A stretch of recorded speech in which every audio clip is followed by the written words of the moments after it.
ডিএটা দয়ার দান বলে অনেকেই তুচ্ছ তাচ্ছিল্য করছিলেন। এমনকি মুখ্যমন্ত্রী বলেছেন ঘেউ ঘেউ করবেন না, যখন পারি তখন দেব। সেক্ষেত্রে একটা আইনি চূড়ান্ত রায় হয়ে গেল যে ডিএটা পশ্চিমবঙ্গ সরকারি কর্মচারীদের ক্ষেত্রে আইনি অধিকার, এটা দয়ার দান নয়।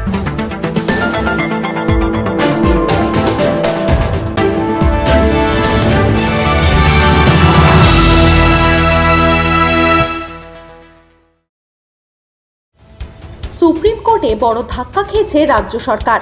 সরকারি কর্মচারীদের বকেয়া 25% দিয়ে অবিলম্বে দেওয়ার রায় দিয়েছে শীর্ষ আদালত। উল্লেখ্য, দীর্ঘদিন ধরে সরকারি কর্মচারীদের পক্ষে এই মামলায় সওয়াল করেছেন আইনজীবী বিকাশ রঞ্জন ভট্টাচার্য। অবশেষে শীর্ষ আদালতের রায় ঘোষণা এবং তাতে সরকারি কর্মীদের জয়লাভ। কি বললেন বর্ষিয়ান সিপিআইএম নেতা বিকাশ রঞ্জন ভট্টাচার্য, শুনে নেওয়া যাক। আপনি এই ডিএর কেসটা কেন হাতে নিয়েছিলেন, এবং সব থেকে অবাক ব্যাপার, আপনি এই কেসটাতে আপনার পুরো পারিশ্রমিক নেননি, কেন নিয়েছিলেন? দেখুন, কর্মচারীরা সাধারণ অসহায় মানুষ, তারা তাদের মামলা নিয়ে আমার কাছে আসেন। এটা নতুন কিছু না। এক্ষেত্রেও সরকারি কর্মচারীরা প্রথম অবস্থায় যখন তাদের মামলাটা ট্রাইব্যুনাল খারিজ করে দিল, তখন তাদের আইনজীবী ছিলেন মাননীয় সর্দার আমজাদ আলী সাহেব, হাইকোর্টে আসে। সেই সময় কর্মচারীদের একাংশ তারা তাদের মামলায় আমাকে সওয়াল করার জন্য অনুরোধ করেন। আমরা সওয়াল করি এবং পরবর্তীকালে যে কোনো কারণে হোক আমজাদ আলী সাহেব মামলা থেকে সরে যান। সুতরাং তখন সামগ্রিক দায়িত্বটাই আমাদের ওপর পড়ে। তখন থেকে আমরা ধারাবাহিকভাবে সওয়াল করেছি এবং সেই রেকর্ড দেখেই সুপ্রিম কোর্টের বিচারপতিরা বলেছিলেন যে ইটস ইউর বেবি। এটা কি বামপন্থীদের ব্যাকডোর জয়? 4 জন বামপন্থী প্রতাপশালী লয়ার, মুখ্যত আপনি, আপনার জুনিয়র্সরা, তারা এই কেসটা একা হাতে বিনা পারিশ্রমিক, এটা কি ব্যাকডোর জয় বামপন্থীদের? এটা সামগ্রিকভাবে সরকারি কর্মচারীদের জয় আমি মনে করি। এটা বামপন্থীদের জয় রাজনৈতিক কোনো বিষয় নয়। সরকারি কর্মচারীরা তারা ধারাবাহিকভাবে লড়াই করেছেন। যেটা সামগ্রিকভাবে কর্মচারীদের পক্ষে ইতিবাচক জয় তা হচ্ছে ডিএটা দয়ার দান বলে অনেকেই তুচ্ছ তাচ্ছিল্য করছিলেন। এমনকি মুখ্যমন্ত্রী বলেছেন ঘেউ ঘেউ করবেন না, যখন পারি তখন দেব। সেক্ষেত্রে একটা আইনি চূড়ান্ত রায় হয়ে গেল যে ডিএটা পশ্চিমবঙ্গ সরকারি কর্মচারীদের ক্ষেত্রে আইনি অধিকার, এটা দয়ার দান নয়। এটা কি প্রেসিডেন্ট হবে সারা ভারতবর্ষে? হতে পারে অন্য কোনো স্টেট যদি ডিএ রিফিউজ করে, এটা কি বেঞ্চমার্ক জাজমেন্ট? বেঞ্চমার্ক জাজমেন্ট বটেই, সেটা নির্ভর করবে যে সেই সমস্ত রাজ্যে তাদের যে রিভিশন অফ পে রুলস, যে রুল সরকারের সমস্ত সিদ্ধান্ত এটা আইন ভিত্তিক হতে হয়। তাদের বেতন সংক্রান্ত যে বিধি তৈরি হয়েছে সেই বিধিতে যদি ডিএটা কম্পোনেন্ট অফ স্যালারির মধ্যে থাকে তবে তো এটা প্রেসিডেন্ট হবেই। এছাড়াও ভবিষ্যতে প্রত্যেক কর্মচারীর ক্ষেত্রে এটা এক সহায়ক শক্তি হবে। যে আমরা যেটা বলার চেষ্টা করেছি যে ডিএটাকে বেতনের একটা অংশই হওয়া উচিত, তার কারণ ডিএটা দেয়া হয় যে বেতন বৃদ্ধি, দুটো কমিশন, পে কমিশনের বেতন হয়, তার মাঝখানে যে দ্রব্যমূল্য বৃদ্ধি হয় সেই দ্রব্যমূল্য বৃদ্ধিকে কিভাবে মোকাবিলা করবেন কর্মচারীরা, তারা যাতে সৎভাবে নিজেদের সরকারি কাজ করেন এবং তার বেতনটাও সরকার সেইভাবে দেয়।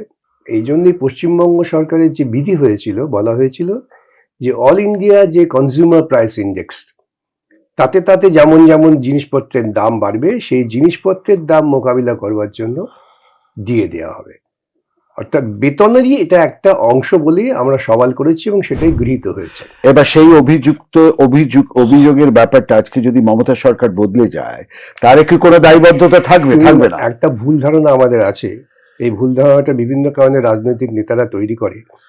সরকার একটা সাংবিধানিক সংস্থা, সেটা ধারাবাহিকভাবে চলে। নির্বাচিত প্রতিনিধিরা নির্বাচিত হন নীতি নির্ধারণ করে সরকারের দৃষ্টিমুখ ঠিক করার জন্য। আসল দায় হচ্ছেন কিন্তু সরকারি কর্মচারীরা, ফিনান্স সেক্রেটারি, প্রিন্সিপাল সেক্রেটারি, তাদের দায়। মন্ত্রী পালিয়ে যান কেন, মন্ত্রী 5 বছরের, কিন্তু তাদের এই দায়টা কিন্তু থেকে যায়। আপনি এটা কি বোঝাতে চাইছেন যে যদি 30 মার্চের মধ্যে 25% না দেওয়া হয়, সরকার বদলে যায়, মমতা ব্যানার্জি এবং অন্যান্য মন্ত্রীরা রেহাই পেয়ে যাবেন কোনো অবমাননার থেকে, কিন্তু যারা আইএস অফিসার্স তারা পাবেন না? তারা পাবেন না। কি ধরনের সাজা হতে পারে তার? জেল হতে পারে, জরিমানা হতে পারে, চাকরি যেতে পারে।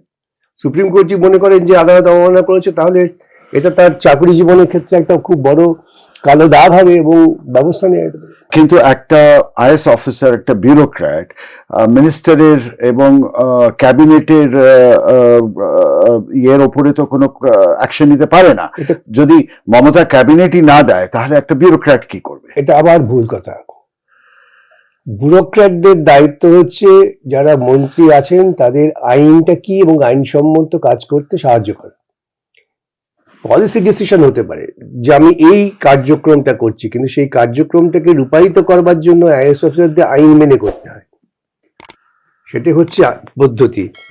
সুতরাং তারা যদি তাদের কাজে ব্যর্থ হন, তার জন্য তাদের দায় নিতে হবে। বিকাশবাবু, এই জাজমেন্টটা আপনার অন্যতম খুব বড় জিত আপনার দীর্ঘ লিগ্যাল ক্যারিয়ারের। এটাকে কি আপনি পলিটিক্যাল ওয়ারফেয়ারের টুল করে ভাবছেন, নাকি সোশ্যাল ইনজাস্টিসের? আপনি কেন এটা লড়েছিলেন? কারণ খুব কথা হচ্ছে যে সিপিএম ফেরত আসতে চাইছে, মাঠে ময়দানে নয়।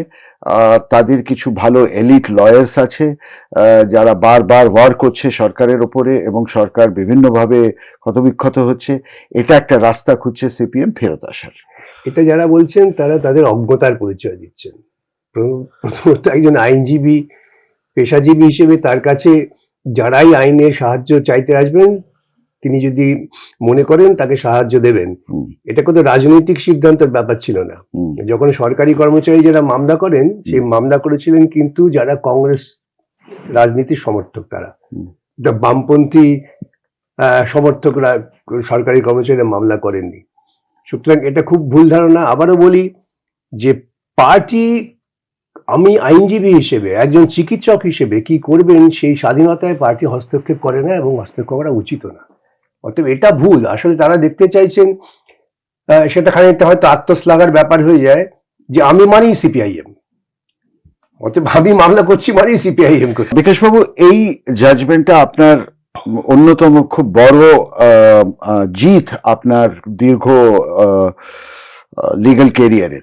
এটাকে কি আপনি পলিটিক্যাল ওয়ারফেয়ারের টুল করে ভাবছেন, নাকি সোশ্যাল ইনজাস্টিসের? আপনি কেন এটা লড়েছিলেন? কারণ খুব কথা হচ্ছে যে সিপিএম ফেরত আসতে চাইছে, মাঠে ময়দানে নয়। তাদের কিছু ভালো এলিট লয়ার্স আছে যারা বারবার ওয়ার করছে সরকারের ওপরে, এবং সরকার বিভিন্নভাবে ক্ষতবিক্ষত হচ্ছে। এটা একটা রাস্তা খুঁজছে সিপিএম ফেরত আসার। এটা যারা বলছেন তারা তাদের অজ্ঞতার পরিচয় দিচ্ছেন। প্রথমত একজন আইনজীবী, পেশাজীবী হিসেবে তার কাছে যারাই আইনের সাহায্য চাইতে আসবেন, তিনি যদি মনে করেন তাকে সাহায্য দেবেন, এটা কোনো রাজনৈতিক সিদ্ধান্তের ব্যাপার ছিল না। যখন সরকারি কর্মচারী যারা মামলা করেন, সেই মামলা করেছিলেন কিন্তু যারা কংগ্রেস রাজনীতির সমর্থক, তারা বামপন্থী সমর্থকরা সরকারি কর্মচারীরা মামলা করেননি। সুতরাং এটা খুব ভুল ধারণা। আবারও বলি যে পার্টি, আমি আইনজীবী হিসেবে, একজন চিকিৎসক হিসেবে কি করবেন সেই স্বাধীনতায় পার্টি হস্তক্ষেপ করে না এবং হস্তক্ষেপ করা উচিত না। অতএব এটা ভুল। আসলে তারা দেখতে চাইছেন, সেটা খানিকটা হয়তো আত্মশ্লাঘার ব্যাপার হয়ে যায় যে আমি মানি সিপিআইএম, অতএব আমি মামলা করছি মানে সিপিআইএম করছি। সরকার সবসময় তাদের এমপ্লয়িজদের, যেটা খুব বড় সংখ্যা, যে কোনো সরকার খুশি রাখতে চায়। এক্ষেত্রে এত বড় বোকামি কেন মমতা সরকার করলেন? কারণ তিনি যদি এখন ডিএ না দেন 25%, তাহলে এই ভোটগুলো তিনি হারাবেন। এটা জেনেও তিনি কেন করলেন এটা? দেখুন, এই কথা বললে আমাকে অনেক রাজনীতির কথা বলতে হয়। সেই প্রসঙ্গে এসে পরে আপনি মামলাকে নিয়ে রাজনীতি করছেন। উনি একটা নতুন সংস্কৃতি চালু করার চেষ্টা করেছেন। সেই সংস্কৃতির মূল হচ্ছে দায়বদ্ধতা নয়, অনুদান। আমি তোমাকে আমার কৃপার অস্ত্র করে রাখতে চাই, তোমার অধিকার নয়। অধিকার বনাম কৃপা, এই দুটো সংঘাত। সেক্ষেত্রে উনি মনে করেছেন যে সস্তা ভোট পাওয়ার সুযোগ হচ্ছে আমি যদি বৃহত্তর সমাজকে আমার কৃপার মধ্যে রাখি। আর যারা আইনি অধিকার দাবি করছেন তাদের সংখ্যাটা তুলনামূলকভাবে কম। এই সংকীর্ণ এবং অযৌক্তিক দৃষ্টিকোণ থেকেই তিনি তার নীতি নির্ধারণ করেছেন, তারই পরিণতি এটা।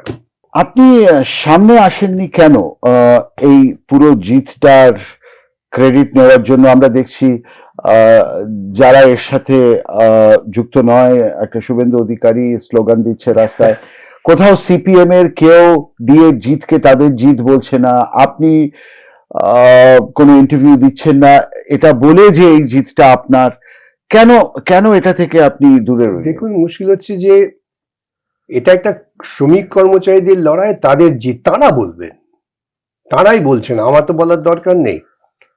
আমি তাদের আইনজীবী হিসেবে সওয়াল করেছি, এটাকে আমি আমার জিত বলবো কেন? এটা সিপিআইএম এর জিত বলবো কেন? জিতটা তো শ্রমিক কর্মচারীদের অধিকার প্রতিষ্ঠা হলো। আমরা খুশি কি যে আমরা একটা অধিকারকে প্রতিষ্ঠা করতে পারলাম। আমি ঠিক ওই পর্যায়ে নিচেকে নামাতে রাজি নই যে একটা মামলা করলে আমার জিত হলো। কখনো না, এর থেকে অনেক বড় বড় গুরুত্বপূর্ণ মামলা হয়েছে, করেছি।